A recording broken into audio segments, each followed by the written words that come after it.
Agora, quando a gente começou a estudar um pouco o assunto dor na perna e tal, surgiu no nosso bate-papo, na nossa reunião, que muita gente sente dor na perna por estresse, às vezes por cansaço. E uma das coisas que faz com que o ser humano fique muito estressado é uma mudança, né?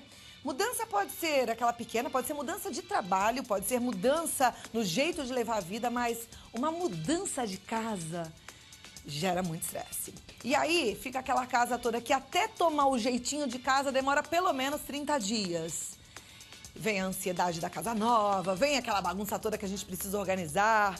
Então a gente sabe que muitas vezes a mudança é um motivo de alegria para toda a família, mas organizar a bagunça, levar tudo isso com segurança para depois usufruir de uma casa nova é complicado. Algumas dicas ajudam a evitar que essa etapa de mudança se torne estressante e traga não só dor de cabeça, mas dor nas pernas também. E a gente vai conferir agora um pouco sobre esse assunto, como é que algumas pessoas fizeram para driblar bem essa fase que às vezes é complicada. Vamos assistir juntos.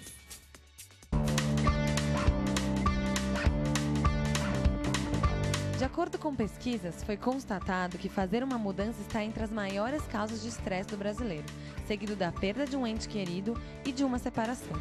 Anualmente, muda-se por ano cerca de 20 a 25% da população brasileira, entre os meses de dezembro a março.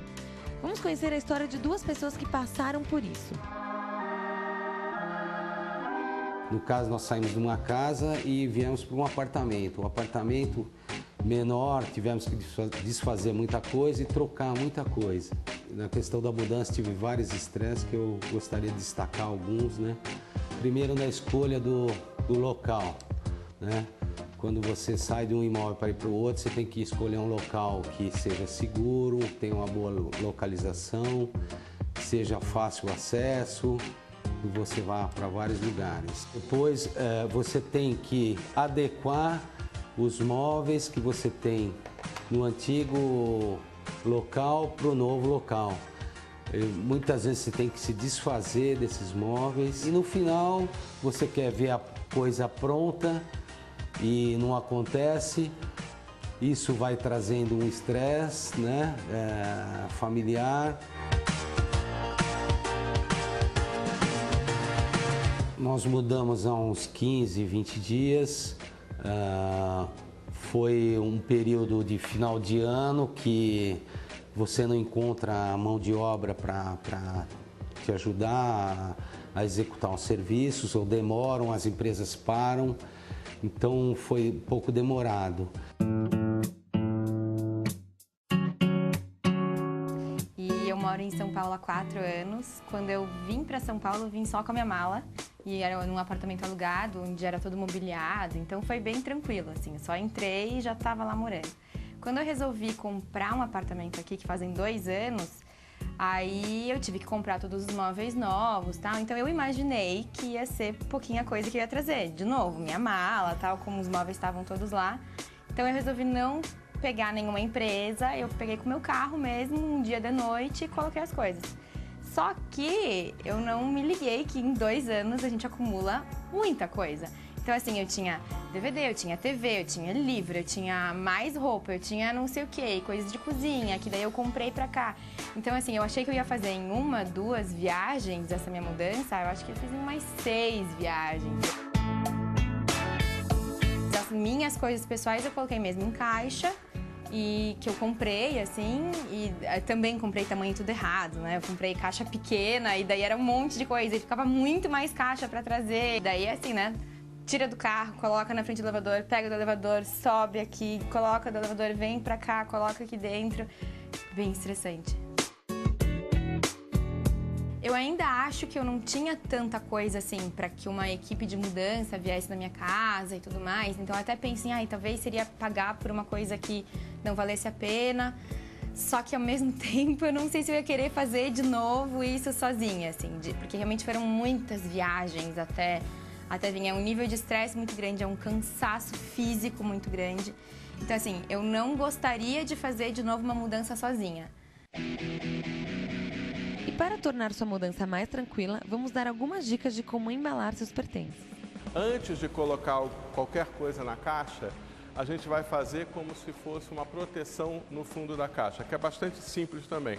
Pega uma folha de papel manilha, faz um canudo propositalmente bem frouxo, aperta as pontas e coloca no interior da caixa.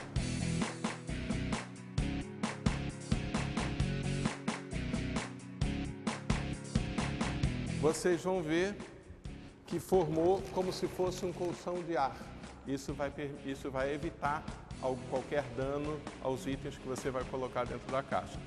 Agora vamos começar mostrando como embalar pratos, que é o item mais comum, todas as pessoas têm pratos na sua casa.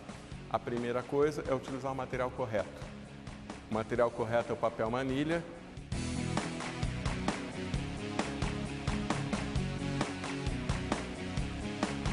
É bastante simples embalar pratos. Você coloca um prato mais ou menos nessa posição, dobra o primeiro, coloca outro, traz esse pedaço, coloca o terceiro, traz esse pedaço.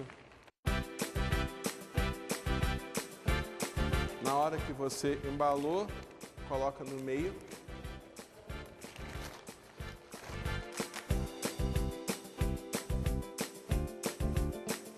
Quando essa pilha fica firme, não precisa nem prender. Basta colocar na caixa, nesta posição.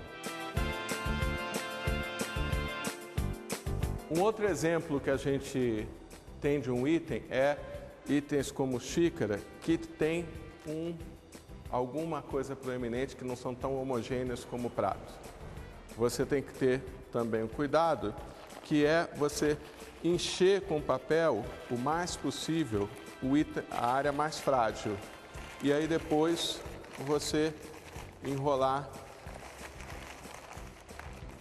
o item.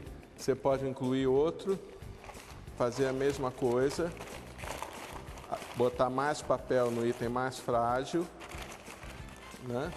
E enrolar também. Também depois disso você chega e faz um embrulho maior. Aqui você não vai ter um pacote tão regular como o anterior, mas você tem certeza que as partes mais frágeis estão protegidas e você também tenta sempre colocar ele na posição vertical.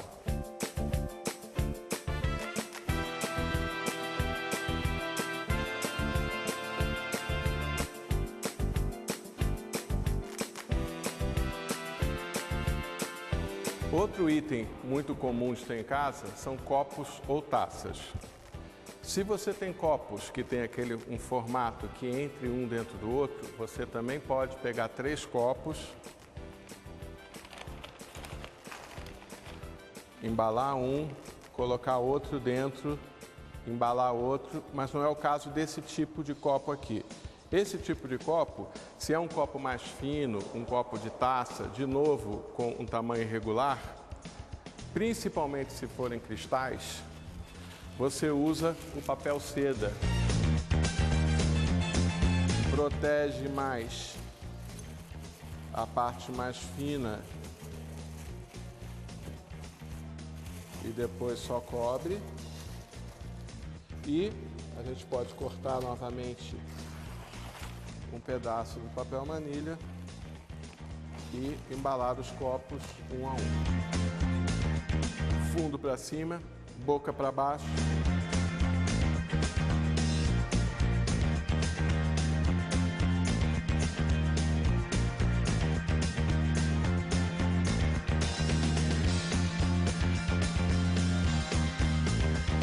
E assim você vai enchendo a sua caixa. O importante é, depois da caixa cheia, ou como por exemplo, se você já embalou tudo e essa caixa não ficou cheia, o que você faz?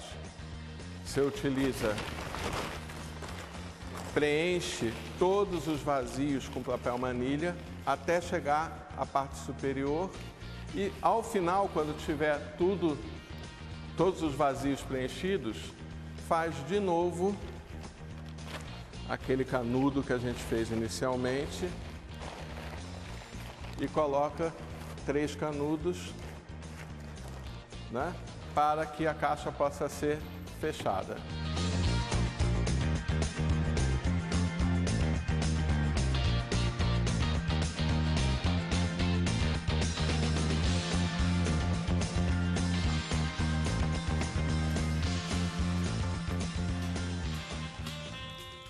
E olha, se você está aí planejando a sua mudança, eu anotei algumas coisas que me ajudam bastante na hora de fazer uma mudança e que eu acho que é bom a gente ficar atento. Primeiro, eu falei de planejamento, é planejar essa mudança, né? E daí você já vai se organizando com caixa, com papelão, com as coisas que você vai precisar para fazer esse transporte do que você tem. Inclusive malas, que também são sempre muito úteis, as malas de viagens. Bolsas, coloca sempre uma bolsa menor dentro da outra maior e vai colocando uma dentro da outra porque facilita.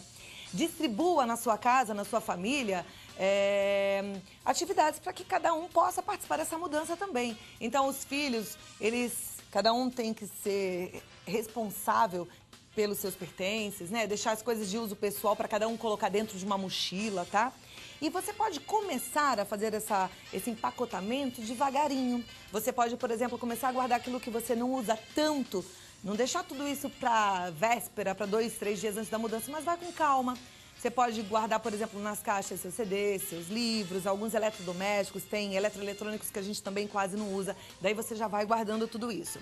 Uma outra coisa que eu acho que é bacana de você tentar fazer é, se você vai levar armário, você pode levar as roupas dentro da gaveta, só colocar naquele saco plástico bem grande, amarrar para não pegar poeira, para não sujar.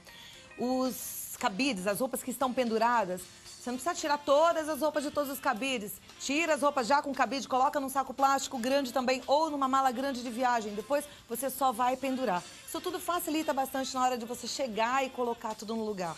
Porque realmente a casa demora para tomar jeitinho de casa quando a gente faz uma mudança grande.